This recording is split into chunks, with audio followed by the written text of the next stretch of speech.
gente sabe que, tradicionalmente, as aulas de matemática acontecem da seguinte forma. Ali na maior parte do tempo, na maior parte da aula, o professor explica o conteúdo, apresenta o conteúdo aos alunos. Numa pequena parte da aula, ele tira algumas dúvidas que surgem ali naquele momento. E ao final da aula, ele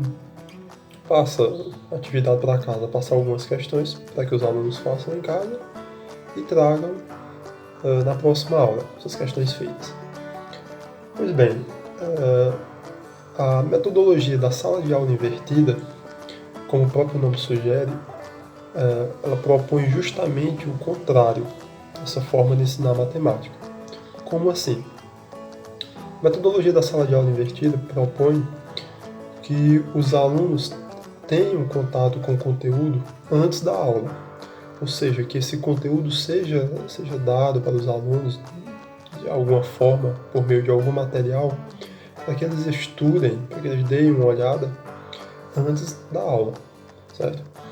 Para que quando chegar o momento da aula, eles já terem tido esse contato com o conteúdo, tá? Porque uma vez que eles já tiveram esse contato com o conteúdo, aquele tempo que o professor levaria, seria a maior parte da aula, aquele tempo que o professor levaria para poder explicar aquele conteúdo, para poder apresentar a eles aquele conteúdo, será usado para poder debater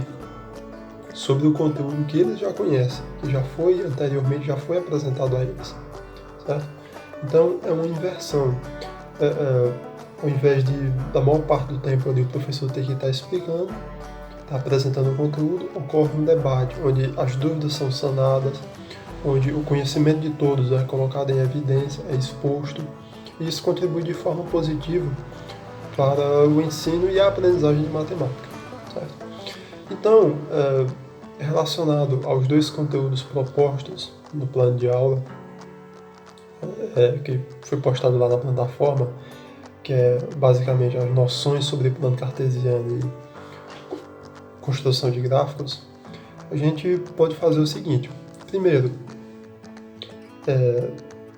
fazer com que esses alunos tenham contato com esses dois tópicos relacionados ao conteúdo de funções, fazer com que eles tenham contato antes da aula, que eles estudem um pouco sobre as noções de plano cartesiano, sobre o que é em si o próprio plano cartesiano, o que é o eixo das abscissas, o eixo das ordenadas, como encontrar um ponto no plano cartesiano que representa um par ordenado, entre outras coisas. E também a questão da construção de gráfico de funções, né? A partir dos pares ordenados de uma determinada função, você traçar o gráfico dela no plano cartesiano. Então, a partir do momento que eles já tiveram esse contato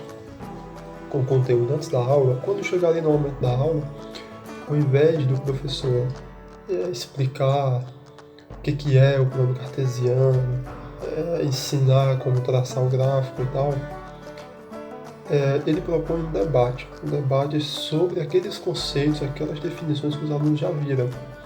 onde será debatida a definição de plano cartesiano, onde será debatido como que a gente pode encontrar um ponto no plano cartesiano, um ponto esse que representa um par ordenado, para que serve o eixo das abscissas, qual parte do par ordenado pertence ao eixo das abscissas, qual a parte do par ordenado vai pertencer ao eixo das ordenadas, e a partir disso, a partir principalmente da questão de reconhecer o plano cartesiano e conseguir traçar pares ordenados, você conseguir determinar, você conseguir construir o gráfico de funções, né? Então essa é a proposta da sala de aula, da metodologia da sala de aula invertida. Ocorre, como o próprio nome sugere, uma inversão da questão do ensino, onde fica mais em evidência não apenas o professor ali apresentando o conteúdo, apenas ele falando, apenas ele como